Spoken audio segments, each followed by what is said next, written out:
If you're thinking of moving to St. Catharines, watch this video first because I'm gonna break down the pros and the cons of living in St. Catharines. I want you to be able to make a well-informed decision before you move there. My name is Lisa Larson. I'm a local real estate agent here in the Niagara region, and I love to help people find home. Please text, email, call if you have any questions about the area or if there's any way I can help you in your move. I'd love to chat more. Let's get into it. What are the pros and the cons of living in St. Catharines? Pro, affordable housing.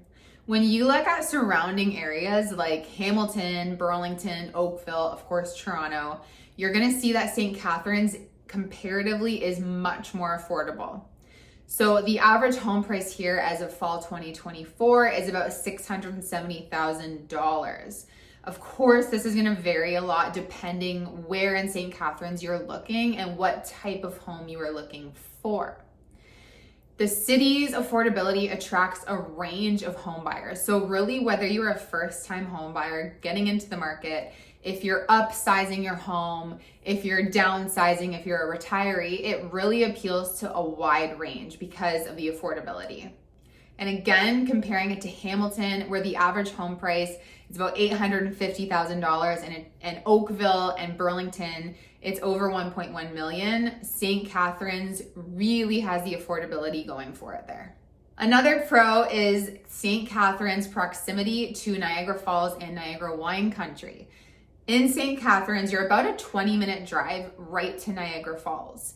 And St. Catharines is nestled within wine country in the Niagara region. So you're surrounded by amazing wineries, amazing places to eat. So there's lots of opportunities if you want to go wine tasting, you want to try one of the award-winning restaurants in the area. The region really does offer world-class dining. Now that pro actually brings me to my first con, which is the tourist traffic. So with all the tourism draw to Niagara Falls, which is one of Canada's biggest tourist draws, there is an influx of tourist activity, particularly in the summer and on long weekends. So you are going to find that the Queen Elizabeth Way, or the QEW, which is the main highway connecting Toronto to Niagara Falls, it can get quite busy during peak times. Again, you're mainly going to see that in the summer and on long weekends throughout the year. So it's good to know that and be prepared.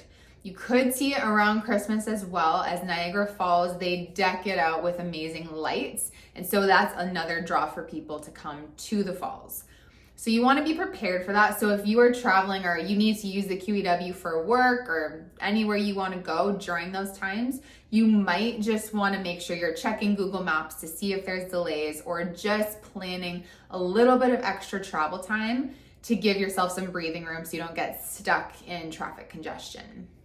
I'm going to go to my next con, which is some areas of St. Catharines are a bit rough. A little history lesson. So St. Catharines at one time was an industrial hub. It had major employers in the manufacturing and shipping industries, including General Motors, the Welland Canal. So over time, the decline of manufacturing and the closing of factories left the city with loss of jobs and economic downturn. The loss of these industries led to higher unemployment, population decline, and a decrease for demand of commercial spaces in the city. So for example, there is a very large abandoned empty factory in St. Catharines. And all of this just contributed to a deteriorating condition of the downtown core. Unfortunately, in the downtown core, there is challenges like homelessness, drug addiction, and these challenges can make the downtown core feel unsafe or unappealing, which does contribute to a negative perception of that area. However, in recent years, there have been some moves in the right direction toward revitalizing that downtown core. Efforts like new cultural hubs, so the Meridian Center for sports and events. There's also the St. Catharines Performing Arts Center, with the aim of drawing visitors and breathing fresh life in the area. There's also new condos and buildings that have been developed downtown. And there's been projects to improve public spaces, parks, and the walkability of downtown. Now, this revitalization is good and it's heading in the right direction, but just note it still has a way to go. Now that we've touched on the fact that the downtown core is a little bit rough, I'm actually gonna go to my next pro, which might surprise you after that one. So this next pro is that St. Catharines has a low crime rate. Yes, St. Catharines has some challenges, just like any city does. However, overall, St. Catharines is considered a very safe place to live, and it consistently has lower crime rates than Hamilton and Toronto and Niagara Falls. So overall, St. Catharines is a safe place to call home. In terms of type of crime, it's really good to note that in St. Catharines, violent crime is rare. And crime that does take place in certain pockets of the city is typically non-violent property-related offenses. These things are an unfortunate reality in any city, but it's just important that you're aware of both the good and the not so good things about St. Catharines if you're considering making it home.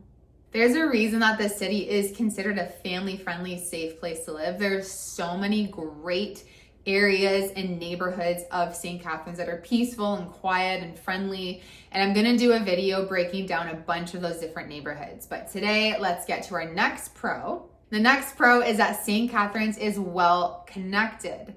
By highway, you're about an hour and a half from Toronto and you're about 40 minutes from Buffalo, New York. So this is an ideal location if you're looking for a city that's more affordable, a little smaller. You want the rural feel of the Niagara area around, but you still want to be close to bigger cities. This is a great location. It's not hard to hop on the QEW and get to Toronto, get to Hamilton. Maybe you're commuting into Mississauga or Oakville.